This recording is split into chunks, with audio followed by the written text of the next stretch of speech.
ಹಬ್ಬಕ್ಕೆ ಗೃಹಲಕ್ಷ್ಮಿ 27ನೇ ಕಂತಿನಲ್ಲಿ ಭರ್ಜರಿ ಗುಡ್ ನ್ಯೂಸ್. ಮಹಿಳೆಯರಿಗೆ 8 ಗ್ರಾಂ ಚಿನ್ನ. ವೆಲ್ಕಮ್ ಬ್ಯಾಕ್ ಟು ಸ್ಕೀಮ್ ವಾರ್ತಾ ಕನ್ನಡ ನ್ಯೂಸ್ ಚಾನೆಲ್.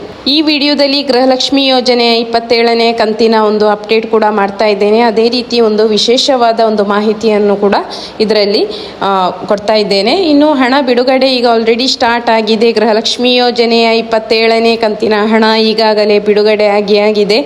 ಮೈಸೂರು ಸೇರಿದಂತೆ ಹಲವು ಜಿಲ್ಲೆಗಳಲ್ಲಿ ಹಣ ವರ್ಗಾವಣೆ ಪ್ರಕ್ರಿಯೆ ವೇಗವಾಗಿ ನಡೆಯುತ್ತಿದೆ. ಯಾಕೆಂತ ಹೇಳಿದರೆ ಮೈಸೂರು ಜಿಲ್ಲೆಗೆ ಯಾವಾಗಲೂ ಕೊನೆ ಹಂತದಲ್ಲಿ ಬರುವಂಥದ್ದು. ಹೆಚ್ಚಿನ ಎಲ್ಲ ಫಲಾನುಭವಿಗಳಿಗೆ ಬಂದ ನಂತರವೂ ಕೂಡ ಮೈಸೂರು ಜಿಲ್ಲೆಗೆ ಬಂದಿಲ್ಲ ಅಂತಲೇ ಕಮೆಂಟ್ ಬರ್ತಾ ಇರುವಂಥದ್ದು. ಈ ಸಾರಿ ಮೈಸೂರು ಜಿಲ್ಲೆಗೆ ಮೊದಲ ಹಂತದಲ್ಲೇ 27ನೇ ಕಂತನ್ನು ಬಿಡುಗಡೆ ಮಾಡಿದ್ದಾರೆ. ಇನ್ನು ಯುಗಾದಿ ಹಬ್ಬಕ್ಕೆ ಒಂದು ಗುಡ್ ನ್ಯೂಸ್ ಕೂಡ ಇದೆ. ಮಹಿಳೆಯರಿಗೆ ಹಬ್ಬದ ಆಚರಣೆಗೆ ಅನುಕೂಲವಾಗಲಿ ಎಂದು ಸಚಿವೆ ಲಕ್ಷ್ಮೀ ಹೆಬ್ಬಾಳ್ಕರ್ ಮೇಡಮ್ ಅವರು 16 ಅಥವಾ 17ನೇ ತಾರೀಕಿನ ಒಳಗಾಗಿ ಬಾಕಿ ಇರುವ ಎಲ್ಲರ ಖಾತೆಗೆ ಕೂಡ ಹಣ ಜಮೆಯಾಗುವಂತೆ ಕ್ರಮ ಕೈಗೊಂಡಿದ್ದಾರೆ. ಅಂದರೆ ಇದು ಬೇರೆ 28ನೇ ಕಂತಲ್ಲ ಯುಗಾದಿ ಹಬ್ಬಕ್ಕೆ. ಈಗ ಆಲ್ರೆಡಿ ಯಾವುದು ನಿಮಗೆ ಈಗ ಬಿಡುಗಡೆ ಆಗಿದೆ ಅಂದರೆ 27ನೇ ಕಂತು ಬಿಡುಗಡೆ ಆಗಿ ಒಂದು 4-5 ದಿವಸ ಆಗಿದೆ. ಅದು ನಾನು ವಿಡಿಯೋ ಕೂಡ ಮಾಡಿದ್ದೆ. ಅದೇ 27ನೇ ಕಂತು ಅದೊಂದು 10ರಿಂದ 15 ದಿವಸ ಬೇಕಾಗುತ್ತೆ ಎಲ್ಲ ಮಹಿಳೆಯರ ಅಕೌಂಟಿಗೆ ಜಮಾ ಆಗಲಿಕ್ಕೆ. ಈ ಜಮಾ ಆಗುವುದು ಈಗ ಯುಗಾದಿ ಹಬ್ಬ ಯಾವಾಗ ಬರ್ತಾ ಇದೆಯಾ ಅದಕ್ಕಿಂತ ಮೊದಲೇ ಎಲ್ಲ ಮಹಿಳೆಯರ ಅಕೌಂಟಿಗೆ ಬರಬೇಕು. ಮಹಿಳೆಯರು ಕೂಡ ಯುಗಾದಿ ಹಬ್ಬವನ್ನು ಎಲ್ಲರ ಹಾಗೆ ಆಚರಿಸಬೇಕು ಎಂಬ ಉದ್ದೇಶವನ್ನಿಟ್ಕೊಂಡು ಯುಗಾದಿ ಹಬ್ಬದ ಮೊದಲೇ ಎಲ್ಲ ಫಲಾನುಭವಿಗಳು ಯಾರಿಗೆಲ್ಲ ಗೃಹಲಕ್ಷ್ಮಿ 2,000 ಬರ್ತಾ ಇದೆಯೋ ಆ ಹಣವನ್ನು ಆದಷ್ಟು ಬೇಗ ಹಾಕ್ತೇವೆ ಅಂತ ಕೂಡ ಲಕ್ಷ್ಮೀ ಹೆಬ್ಬಾಳ್ಕರ್ ಮೇಡಮ್ ಅವರು ಮಾಹಿತಿಯನ್ನು ಕೂಡ ನೀಡಿದ್ದಾರೆ. ಇಲ್ಲಿಯವರೆಗೆ ಸುಮಾರು 55%ಇಂದ 56% ಫಲಾನುಭವಿಗಳಿಗೆ ಹಣ ತಲುಪಿಯಾಗಿದೆ. ಇನ್ನೂ 44% ಜನರಿಗೆ ಮುಂದಿನ ದಿನಗಳಲ್ಲಿ ಕೂಡ ಜಮೆಯಾಗುತ್ತೆ. ಈಗ ಹಣ ಬಿಡುಗಡೆಯಾದ ಜಿಲ್ಲೆಗಳನ್ನು ನೋಡಲಿಕ್ಕೆ ಹೋದರೆ ಬೆಂಗಳೂರು ಗ್ರಾಮಾಂತರ, ದಕ್ಷಿಣ, ಉತ್ತರ ಮತ್ತು ಬೆಂಗಳೂರು ನಗರ ಜಿಲ್ಲೆಗೆ ಕೂಡ ಹಣ ಬಿಡುಗಡೆ ಆಗಿದೆ. ಕೋಲಾರ ಜಿಲ್ಲೆಗೆ ಬಿಡುಗಡೆಯಾಗಿದೆ. ಬಾಗಲಕೋಟೆ ಜಿಲ್ಲೆಗೆ ಬಿಡುಗಡೆಯಾಗಿದೆ.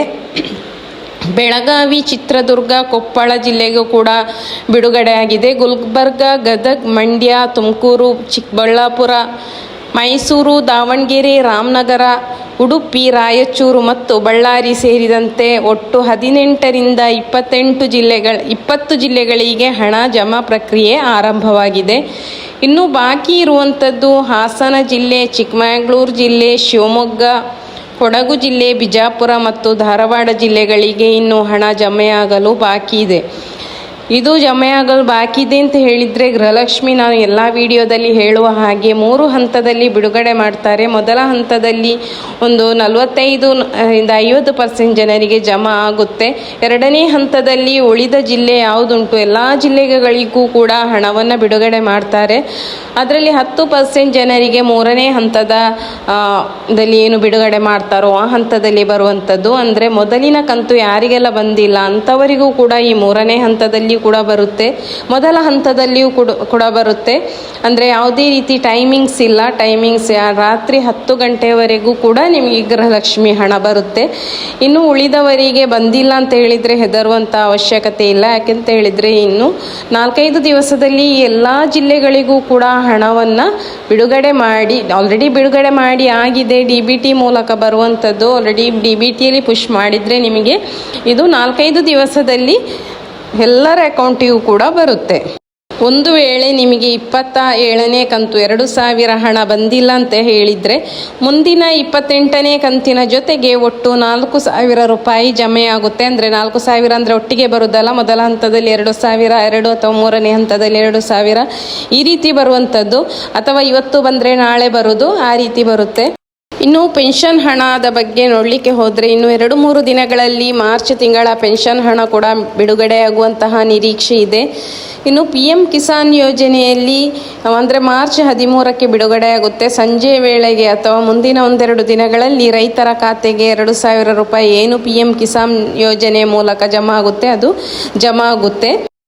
ಇನ್ನು ಯಾರೆಲ್ಲ ನನ್ನ ಚಾನೆಲನ್ನು ಮೊದಲ ಟೈಮ್ ನೋಡ್ತಾ ಇದ್ದೀರಾ ದಯವಿಟ್ಟು ಸಬ್ಸ್ಕ್ರೈಬ್ ಮಾಡಿ, ಅದೇ ರೀತಿ ಒಂದು ಲೈಕ್ ಕೊಡುವ ಮೂಲಕ ಸಪೋರ್ಟ್ ಮಾಡಿ. ಯಾರೆಲ್ಲ ಸಬ್ಸ್ಕ್ರೈಬ್ ಮಾಡದೆ ನೋಡ್ತಾ ಇದ್ದೀರಾ ನೀವು ತಕ್ಷಣ ಸಬ್ಸ್ಕ್ರೈಬ್ ಮಾಡಬೇಕು. ಅದರಲ್ಲಿ ಇರುವಂತಹ ಬೆಲ್ ಬಟನ್ ಒಂದುಂಟು, ಅದರಲ್ಲಿ ಆಲ್ ಅಂತ ಸೆಲೆಕ್ಟ್ ಮಾಡಬೇಕು. ನಿಮಗೆ ಎಲ್ಲ ನೋಟಿಫಿಕೇಷನ್ ಕೂಡ ತಕ್ಷಣ ಬರುತ್ತೆ.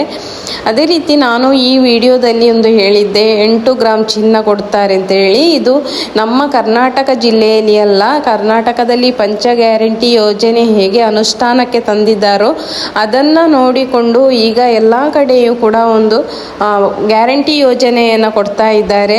ಏನು ಈಗ ತಮಿಳುನಾಡಲ್ಲಿ ಓಟ್ ನಡೀತಾ ಇದೆ ಮುಂದಿನ ಚುನಾವಣೆಯಲ್ಲಿ.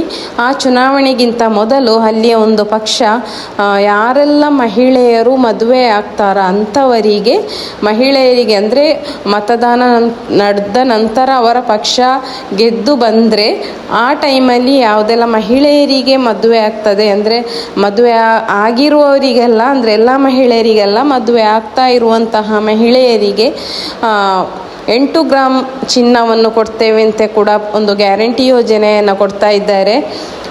BPL ಕಾರ್ಡ್ ಹೊಂದಿರುವಂತಹ ಕುಟುಂಬದ ಮದುವೆ ಆಗುವ ಯುವತಿಯರಿಗೆ 1 ಸವರನ್ ಅಂತ ಹೇಳಿದರೆ ಅದು ಸರಿಸುಮಾರು 8 ಗ್ರಾಮ್ ಚಿನ್ನಕ್ಕೆ ಮತ್ತು 1 ರೇಷ್ಮೆ ಸೀರೆಯನ್ನು ಕೂಡ ನೀಡುವುದಾಗಿ ಘೋಷಿಸಿದೆ. ಇದು ನಮ್ಮ ರಾಜ್ಯದಲ್ಲ, ಬದಲಾಗಿ ನಮ್ಮ ಪಕ್ಕದ ರಾಜ್ಯವಾದ ತಮಿಳುನಾಡಿನಲ್ಲಿ ಚುನಾವಣಾ ಹಿನ್ನೆಲೆಯಲ್ಲಿ ಘೋಷಣೆಯಾಗಿರುವಂತಹ ಒಂದು ಗ್ಯಾರಂಟಿ.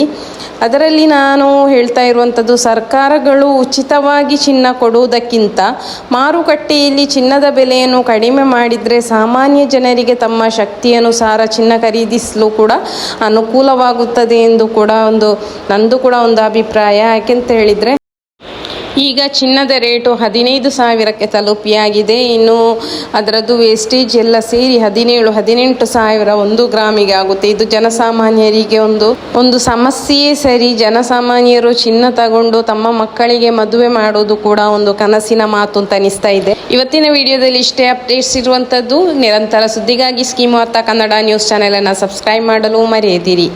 ಧನ್ಯವಾದಗಳು.